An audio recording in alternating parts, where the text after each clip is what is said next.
주일날은 로마서를 강의하고 있습니다. 오늘 본문의 말씀 로마서 15장 25절에서 33절 말씀까지입니다. 로마서 15장 25절 말씀부터 제가 받들어 봉독 올립니다. 그러나 이제는 내가 성도를 섬기는 일로 예루살렘에 가노니 이는 마게도냐와 아가야 사람들이 예루살렘 성도 중 가난한 자들을 위하여 기쁘게 얼마를 연보하였습니다. 저희가 기뻐서 하였거니와 또한 저희는 그들에게 빚진 자니 만일 이방인들이 그들의 영적인 것을 나눠 가졌으면 육적인 것으로 그들을 섬기는 것이 마땅하니라. 그러므로 내가 이 일을 마치고 이 열매를 그들에게 확증한 후에 너희에게 들렀다가 서바나로 가리라. 내가 너희에게 나갈 때에 그리스도의 충만한 복을 가지고 갈 줄을 아노라.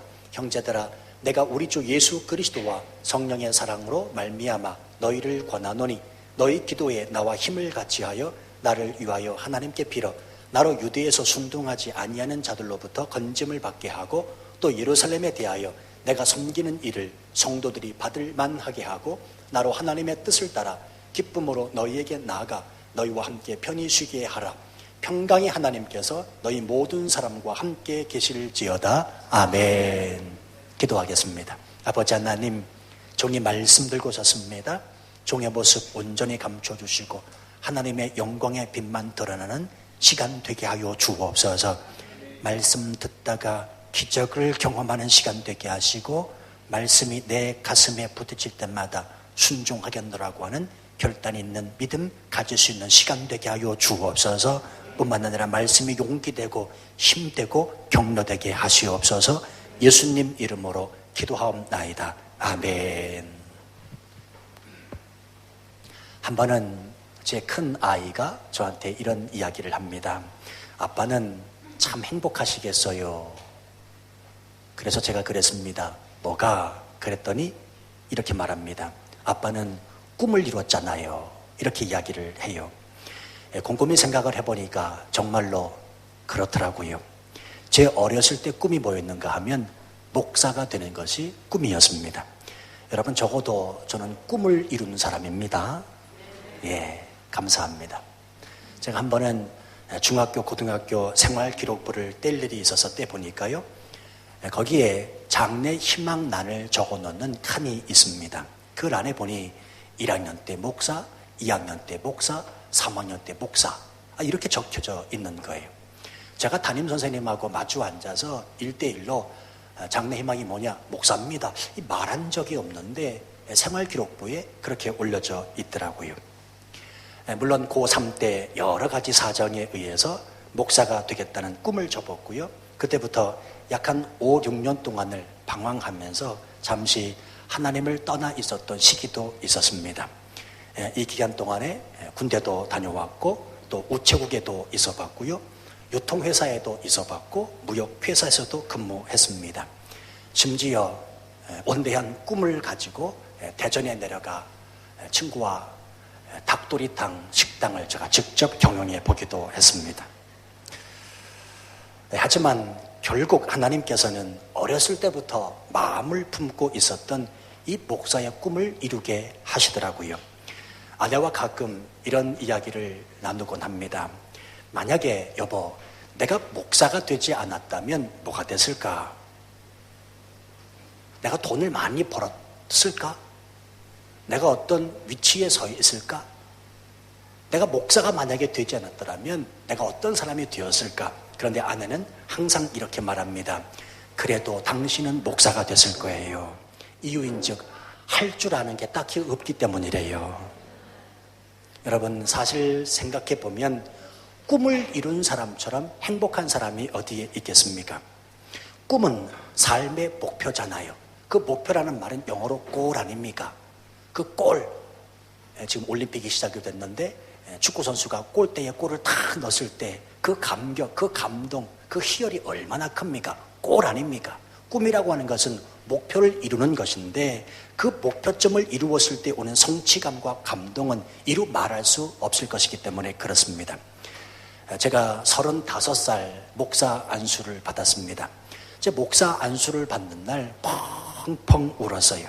왜냐하면 목표점을 찍었기 때문에 어렸을 때부터 가졌던 그 목사에 대한 열망과 목사가 되기 위한 그 꿈이 이루어졌다는 사실에 대하여 얼마나 감격해서 펑펑 울었는지 모릅니다. 자, 그런데 제가 그렇게 또 펑펑 울었던 이유가 두 가지가 있는데요. 첫 번째는 꿈을 이루고 목표점을 딱 찍는 순간에 지나온 시간들을 생각하니 너무 힘들게 온 겁니다. 제가 신학을 시작하고 나서 목사 안수를 받기까지 10년 세월이거든요. 그 10년 동안 너무 힘들게 왔어요.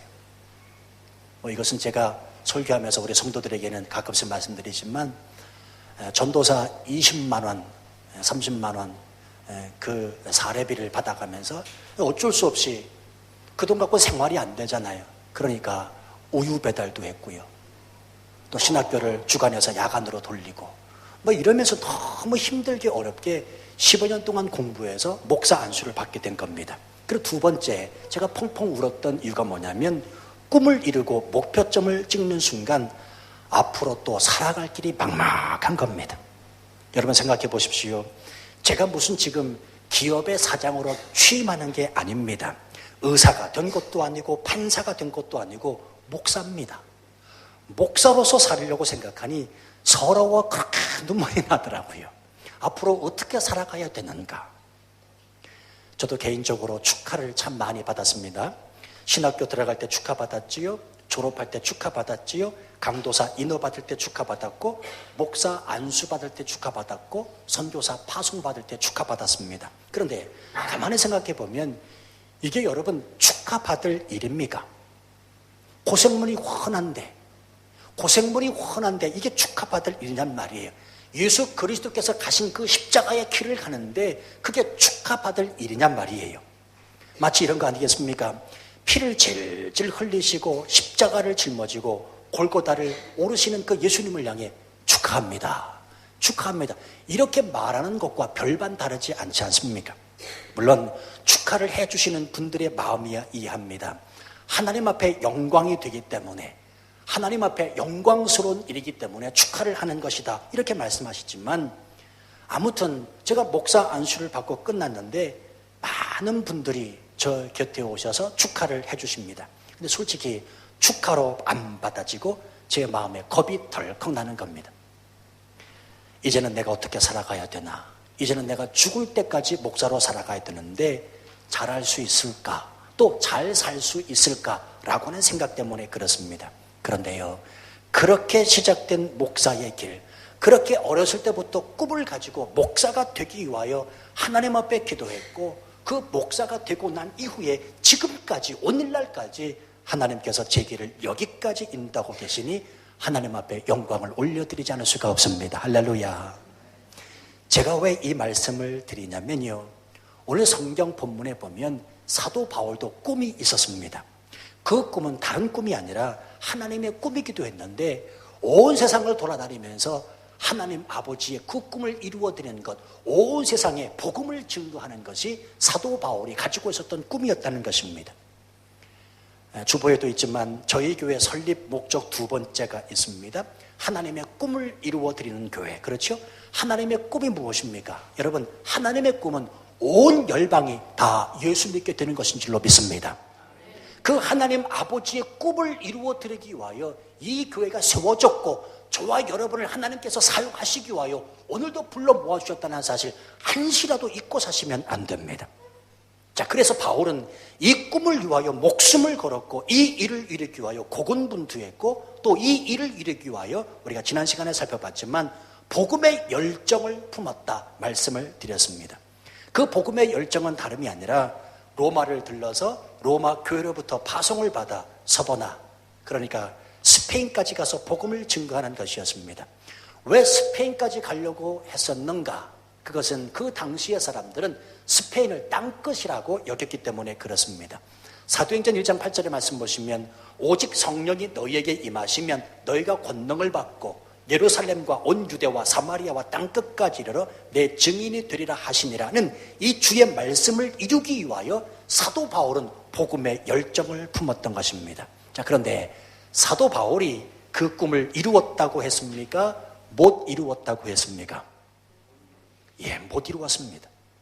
그 그토록 소망하면서 가고 싶었던 로마는 죄수의 몸으로 끌려갔지요. 로마 교회에서 파송받기는커녕 로마에 도착한 지 얼마 되지 않아서 그 당시에 네로 황제에 의해서 목이 잘려 순교하고 말기 때문에 그렇습니다. 그러니 스페인까지는 가보지도 못합니다. 성도 여러분, 표면적으로 봤을 때 누가 봐도 이 사도 바울의 꿈은 산산조각이 난 듯합니다. 그러나 역시 바울은 바울입니다. 지난 시간에도 말씀을 드렸지만 바울은 자기의 꿈을 이루기 위하여 무리하게 일들을 강행하지 않습니다. 자기의 꿈을 이루어야 된다고 고집부리지도 않습니다. 왜 그렇습니까? 사도 바울은 자기의 꿈을 이루기 위한 것보다 하나님의 뜻을 더 귀한 것으로 여겼기 때문입니다. 그래서 지난 시간에도 말씀드렸듯이 성령님의 인도함을 철저하게 따르고 있고요. 하나님이 허락하신 그 꿈의 기다림의 시간을 온전히 기다리고 있습니다. 그래서 이런 말씀을 드렸지요. 하나님을 향한 성도의 최고 전략은 기다립니다. 우리 예수 믿는 사람은 기다림에 익숙해져야 됩니다. 하나님은 기다리라고 말씀하실 때 기다려야 될 이유가 있는 겁니다. 왜 성전 건축을 하다가 하나님께서 멈추셨을까? 우린 지금 기다림의 시간입니다. 이 기다림의 시간이 얼마나 필요하고 얼마나 소중했으면 하나님이 기다리게 하시냐는 말이에요. 그래서 하나님을 향한 성도의 최고 전략은 기다리는 것이다. 지금 사도 바울은 성령의 인도하심을 따라 기다리고 있습니다. 그러나 이 사도 바울의 기다림은 해피엔딩이 아니었다고 말씀을 드렸습니다. 그도 그럴 것이 죄수로 로마로 끌려갑니다. 목이 잘려 죽습니다. 그게 해피엔딩은 아니잖아요. 자, 그럼에도 바울은 자기 꿈을 이루지 못한 것에 대해서 바울서신 13권에서 그 어디를 찾아봐도 불평과 원망이 없었다 말씀을 드렸습니다. 왜 그렇습니까? 그 기다림의 시간을 허락하신 이조차 그분이 하나님이시고 그 기다림의 시간을 십자가로 끌어안고 있기 때문에 그렇다라는 말씀을 드렸습니다. 기다림의 시간이 고통이라고 여겨졌을 때 성도 여러분, 예수 믿는 사람은 그것을 십자가로 끌어안으셔야 됩니다. 십자가로 끌어안으면 그건 손해가 아니라 내게 유익입니다. 부활의 영광을 복도할 수 있기 때문에 그렇습니다. 왜 하나님께서 이토록 기다리게 하시나? 너무 지친다, 너무 힘들다, 너무 어렵다 말씀하기 이전에 그 기다림을 십자가로 끌어안고 하나님 아버지의 뜻을 간구하며 구하는 사람이 그리스도인이라는 사실을 우린 절대로 잊어서는 안 됩니다. 자, 오늘 본문의 말씀은 이 연장선에서 보셔야 됩니다. 자기의 평생 소원, 꿈이 무엇인지 이 로마서 말미에서 밝히는 바울. 그러나 자기 꿈보다 하나님의 뜻을 이루는 것을 더 중요시 여겼던 바울이기에 그가 오늘 어떻게 행보하고 있는지 살펴볼 필요가 있습니다. 자, 25절 말씀 보시지요.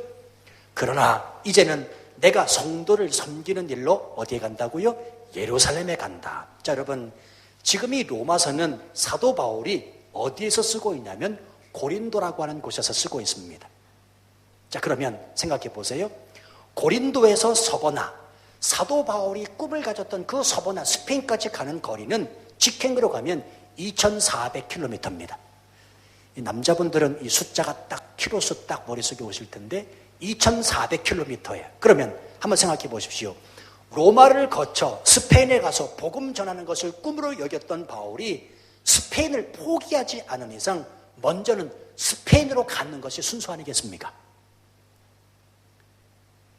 지금 왜 이 글을 쓰고 있는가? 이 글을 쓰고 있는 사도 바울 입장에서 여러분들이 이것을 한번 생각해 보셔야 됩니다.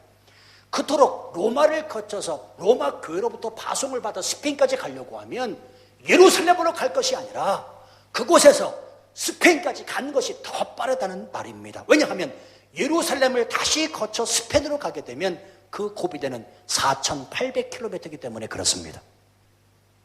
당시에 비행기가 있는 것도 아닙니다. 배라고 해야 엔진도 없는 배입니다. 그 먼 거리를 가려면 한 달이 걸릴지 아니면 1년이 걸릴지도 모릅니다. 게다가 도중에 폭풍우라도 만나면 스페인에 가는 것을 영영이 포기해야 될런지도 모릅니다. 자, 그런데 사도 바울은 자기 꿈을 포기한 듯 예루살렘으로부터 가야 한다고 지금 말하는 겁니다. 예루살렘으로 간다. 나는 예루살렘으로 가야 된다. 이게 어떻게 된 겁니까? 왜 예루살렘으로 가야 되느냐? 오늘 성경에 보시면 그곳에서 섬겨야 될 성도들이 있기 때문이라 기록해주고 있습니다. 왜 그랬을까요? 성도를 섬기는 일이 하나님 아버지의 먼저 된 뜻을 알았기 때문에 자기 꿈을 고집하지 아니하고 기꺼이 지금 예루살렘으로 발길을 돌리고 있다는 것입니다.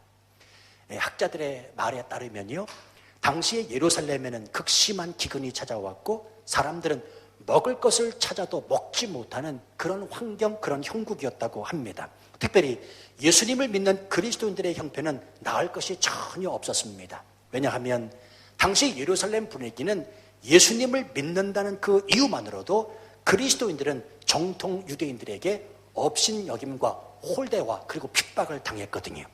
지금 이 소식을 그런데 누가 들었냐면 이방인 성도들, 마게도냐와 아가야 지방의 성도들이 들은 겁니다.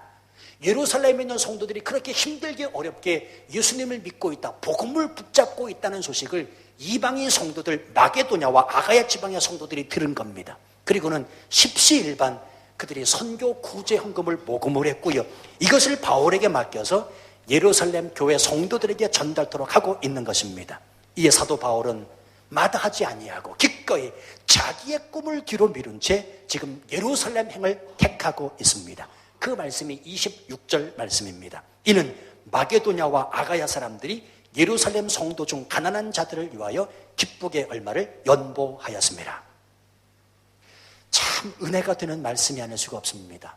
아주 쉽게 말씀을 드리면요, 태국 교회가 한국 교회 가난한 성도들을 생각해서 얼마간의 구제 선교 헌금을 모금을 했고요, 그것을 전달하기 위해서 김 목사가 지금 한국을 오늘 밤 비행기를 타고 들어가는 형국이에요. 그러면 사도 바울의 입장, 김성국 목사의 마음을 한번 헤아려 보시길 바랍니다. 얼마나 감격이 되겠습니까? 이렇게 좀 고개를 좀 끄덕여 주시면 좋겠어요. 이해되시지요? 지금 그런 형국이라는 말입니다. 여러분, 여기서 우리가 굉장히 중요한 영적인 교훈 한 가지를 얻을 수가 있습니다. 그것은 아무리 선교가 중요하고 아무리 꿈이 중요해도 아무리 교회 꿈을 이루는 것도 중요하지만 주변의 사람들과 주변의 가난한 사람들과 어려움에 처한 형제들을 모른 척하면 안 된다는 것입니다. 내 꿈이 중요합니다. 내 꿈이 소중해요. 교회 꿈도 소중합니다. 그러나 주변에 예수 그리스도를 믿고 있는 그 형제의 불편함을 마다하고 내 꿈을 이루기 위하여 고집피는 것은 하나님 아버지의 뜻이 아니라는 것입니다. 참고로 말씀드리면 저희 교회 1년 예산이 얼마냐면 하나로 1억 정도가 됩니다. 저희 교회 예산이 하나로 1억이에요. 물론 환율 변동에 따라서 어떨 때는 8천만 원이 됐다가 어떨 때는 1억 1천이 됐다가 뭐 그렇긴 합니다만 여하튼 1억 정도가 됩니다. 여러분들 스스로가 해외 이민교회, 이만한 성도들이 출석하는 교회에서 1억이 많으냐 적으냐 하는 것은 여러분 스스로가 판단하실 일입니다. 자, 그런데 한 달에 고정적으로 나아가는 선교 구제비가 얼마냐면 약 100만 원 정도 돼요. 고정적으로 한 달에 나가는 구제 선교 헌금이요. 따져보세요. 그러면 1년에 12개월이니까 한 1,200만 원, 그러니까 200만 원 떼버리고 한 1,000만 원 정도 나가는 겁니다. 그렇다면 예산의 몇 퍼센트입니까? 그렇습니다. 10%입니다. 와, 목사님, 선교 헌금이 그렇게 많이 나가요? 라고 말씀하실 분이 혹 있으실런지 모르겠는데요, 아시는 분은 아시겠지만 저는 연말 재직회 때마다 그리고 재직원들과 예결선을 하면서 강조하는 것이 있습니다. 이건 개척 초기 때부터 계속해서 제가 강조를 드리는 부분입니다. 이 교회 예산은 25%를 4등분으로 해서 써야 된다. 25%는 예배 부분, 25%는 교육 부분, 그리고 25%는 선교 부분, 그리고 나머지 25%는 교회 운영비로 써주십시오 라고 하는 것입니다. 이것은 하나님께서 개척하면서부터 제게 주신 마음이었기 때문에 그렇고 지금 그렇게 시작이 되고 있는데, 결과적으로 선교 구제 헌금을 10% 정도밖에는 못 쓰고 있습니다. 이유가 있습니다. 다른 쪽에 들어가는 예산이 굉장히 많아요. 여러분, 한 달에 이 공과금이 얼마인 줄 아십니까? 이거 굉장히 많이 나오면 이게 100만 원 넘습니다. 또 송떼오비 있지요. 그러니까 여러분들이 그냥 에어컨 하나 그냥 틀으시면 안 되고요, 아끼셔야 되는 거예요. 어떻게 하든지 간에 눈에 띄면 이게 내 교회다 생각을 하고 아끼실 필요가 있습니다. 그렇다고 해서 예산을 함부로 쓰는가? 절대로 그렇지 않습니다. 저는 아예 예산하는데 방에 들어가지도 않습니다. 장로님과 집사님이 너무 잘 해주시고 계시기 때문에 그렇고요. 필요하면 저도 이야기하고 갖다가 쓰는 형편입니다. 여러분, 저는 이 말씀을 준비하면서 하나님께서 이 교회를 향한, 치앙마이 중앙교회를 향한 뜻이 무엇인지 저 또한 듣게 되었습니다. 지금 현재 새 예배당을 건축하는 중에 있고 때문에 예산을 아껴야 하는 것은 당연합니다. 그러나 꼭 기억하십시오. 남을 돕고 섬기는 일에는 예산을 아끼지 않았으면 좋겠습니다. 아이고야, 아멘도 안 해주시네.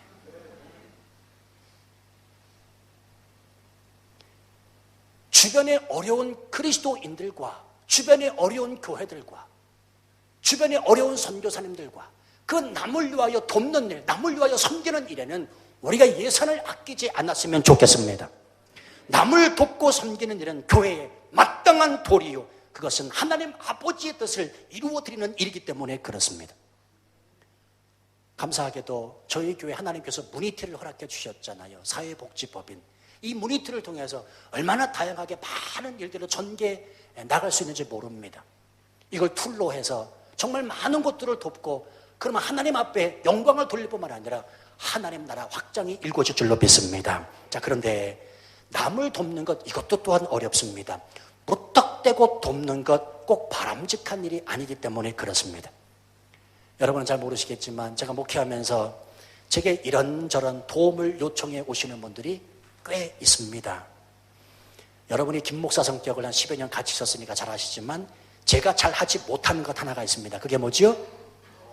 예? 그렇지요. 거절을 못합니다. 저는 거절을 못해요. 성격적으로 그래요. 안 돼요. 이렇게 못해요. 그러니까 꼭 요청을 해보면 그냥 예 알겠습니다. 그리고는 그냥 끙끙 저 혼자 않습니다. 거절을 못한다고 또 다 받을 수는 없잖아요. 그래서 제가 하는 일이 뭐냐면 계속 기도할 수밖에 없습니다. 하나님 앞에 기도하면서 하나님이 감동 주시는 대로 지금까지 해온 겁니다. 성도 여러분, 앞으로 이 일에 모든 성도들이 적극 협력할 수 있게 되기를 바랍니다. 오늘 성경이 우리에게 말씀하고 있기 때문에 그렇습니다. 사도 바울은 자기가 그토록 소망했던 자기 꿈을 접어서면서까지 그 예루살렘에 들어가 그 예루살렘에 처한 어려운 성도들을 돕고자 자기 꿈을 접고 있다는 것입니다. 오늘 본문에서 사도 바울은 이렇게 예루살렘 교회를 도와야 하는 이유에 대해서 말하는데 27절 말씀입니다.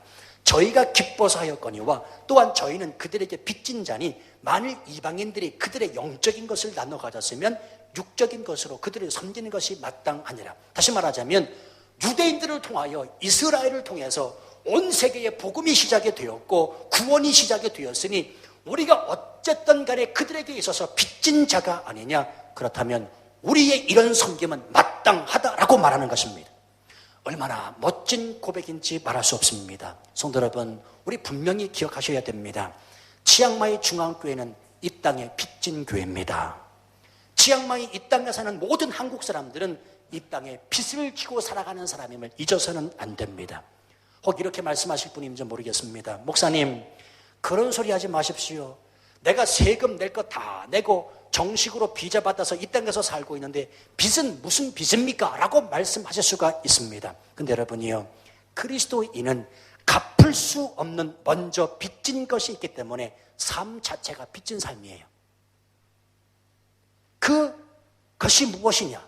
예수 그리스도의 십자가로 말미암은 구원의 빚, 생명의 빚을 이미 지고 있는 사람이기 때문에 예수 그리스도를 믿고 있는 모든 그리스도인들은 삶 자체가 빚쟁이라는 말입니다. 이 예수 그리스도께서 우리에게 허락하신 구원의 빚, 생명의 빚을 어떻게 갚습니까? 감히 갚을 수 없는 이 빚을 하나님의 선물로 우리에게 주셨다면 그리스도인들의 모든 삶은 빚진 자의 마음을 가지고 살아가는 것이 옳다는 것입니다. 자, 빚을 진 사람 보세요. 빚을 져보셨지요? 미안해하고 감사하고 그러지요? 그렇습니다. 치앙마이 이 땅에 살면서 그래서 태국 사람들에게 미안해하고 감사해야 돼요. 아멘 좀 해주세요. 여러분, 이렇게 살아가는 것이 마땅하기 때문에 그렇습니다. 절대로 교만하게 살지 마십시오. 내가 저 사람보다 태국 사람들보다 많이 가졌기 때문에 잘 살기 때문에 그만해서는 안 됩니다. 그건 하나님 아버지의 뜻이 아니고 그리스도인들의 삶이 아닌 거예요. 이 땅에서 빚진 죄로 살아가야 됩니다. 그래서 누구든지 태국 사람들을 만나면 그저 미안한 마음을 가지고 감사한 마음을 가지고 대하실 수 있어야 됩니다. 간혹 가다 보면 난 참 창피해요, 정말로요. 저도 한국 사람이지만 너무 막 무시해요. 그리고 막 한단 말이에요. 왜 그렇게 합니까? 그건 하나님 아버지의 뜻이 아니라니까요. 내가 예수를 믿고 안 믿고를 떠나서 내가 그리스도인 하나님 아버지의 자녀되고 빚을 지은 사람이라면 그 빚, 갚을 수 없는 그 빚을 내가 먼저 받은 사람이라면 그 빚진 마음으로 이 땅을 살아가는 것이 마땅하다는 것입니다. 저는 요즘에 기도하면서 하나님이 지켜주시는 마음이 있습니다. 한국을 오고 가면서 느낀 것인데요. 이제는 해외 디아스포라 6,000개 한인 교회들이 조국 대한민국의 교회들을 섬길 때라고 생각합니다. 전 세계 디아스포라 이런 한인 교회들이 몇 개냐면 6,000개거든요. 이제는 그 6,000개 디아스포라 한인 교회들이 조국 대한민국을 섬기고 조국 대한민국 교회를 섬길 때가 왔다라고 생각합니다. 그동안 섬김받은 것을 조국 교회에 되돌려주는 것입니다. 왜요? 이렇게 이 땅에 한인 교회가 세워지기까지 한국 교회의 기도와 물질이 있었기 때문이요. 우리가 사랑의 빚을 지고 있기 때문에 그렇습니다. 빚을 져보셔서 아시지만 빚은 갚아야 홀가분하잖아요. 그 어떤 빚을 졌든지 간에 그 빚을 갚기로 작정하고 그래서 미안해하고 그래서 감사하게 살아가는 사람이 예수 믿는 사람임을 잊어서는 안 됩니다. 자, 그런데 또 한 가지 문제가 있습니다. 예루살렘 교회는 바울에 대하여 악감정을 가지고 있었습니다.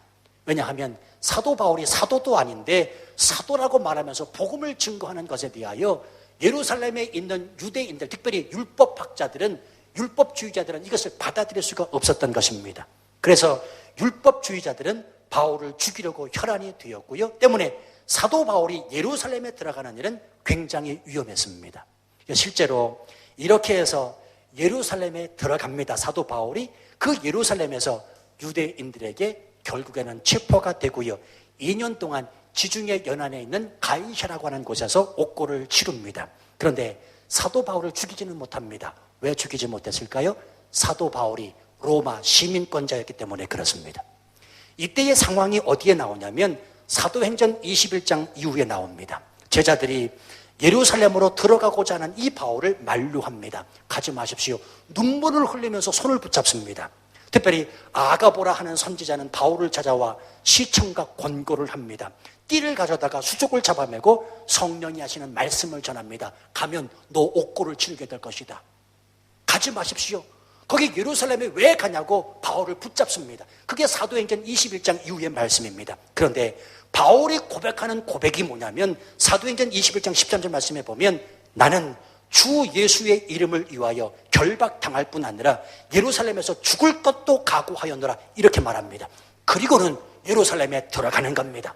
헌금을 가지고 예루살렘에 들어가는 겁니다. 여러분, 사도 바울에게 있어서 꿈은 소중하고 너무나 중요했습니다. 그럼에도 그는 자기 꿈을 이루는 것보다 성령님의 인도하심을 따라 행보하는 것을 더 귀하고 소중하게 여겼기 때문에 비록 내가 죽는다 할지라도 그것이 하나님 아버지의 뜻이라면 내 꿈을 접어 나는 죽기로 작정하고 있다는 것입니다. 그렇다고 보세요. 자기가 그렇게 죽어서 내 꿈이 포기되어질 것을 말하고 있냐? 그렇지 않습니다. 28절 말씀 보십시오. 그러므로 내가 이 일을 마치고 이 열매를 그들에게 확증한 후에 너희에게 들렸다가 서반하러 가리라. 예루살렘의 일이 잘 끝나기를 소망하고 있지요. 그 일이 잘 끝나면 로마를 거쳐서 스페인까지 가겠다고 지금 말하고 있습니다. 주변의 모든 사람들이 사도 바울을 말리면서 그곳에 가면 죽는다, 그곳에 가면 옥고를 치른다 해도 사도 바울은 죽으면 죽으리라 들어가지만 그러나 그 마음 안에 하나님 아버지가 주신 그 꿈만은 포기하지 않는다는 것입니다. 게다가 무척이나 희망적이고 긍정적인 모습을 보입니다. 29절 내가 너희에게 나아갈 때에 그리스도의 충만한 복을 가지고 갈 줄을 아노라.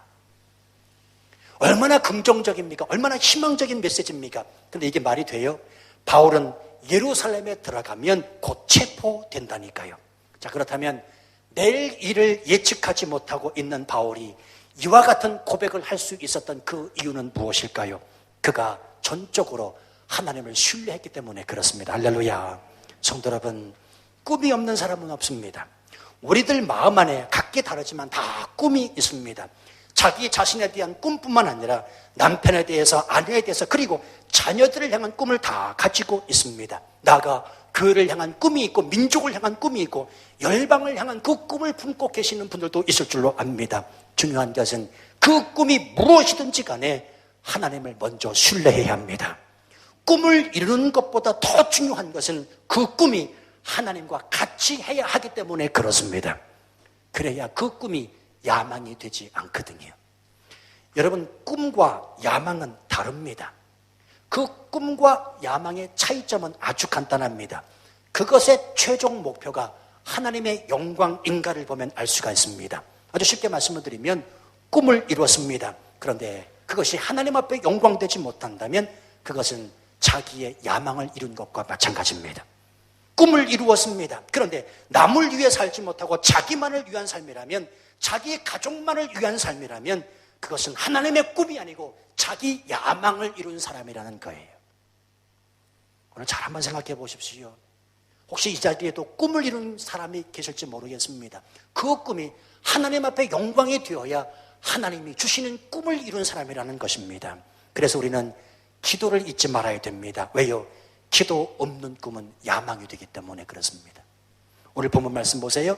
그래서 사도 바울도 30절 이하에서 기도하고 있고 중보기도 3가지를 부탁하고 있습니다. 첫 번째는 예루살렘에서의 안정과 건강을 위한 기도요. 두 번째, 구제헌금이 잘 전달되기 위한 기도요. 세 번째, 예루살렘의 일이 잘 마무리되어서 로마로 빨리 갈 수 있도록 부탁하는 기도입니다.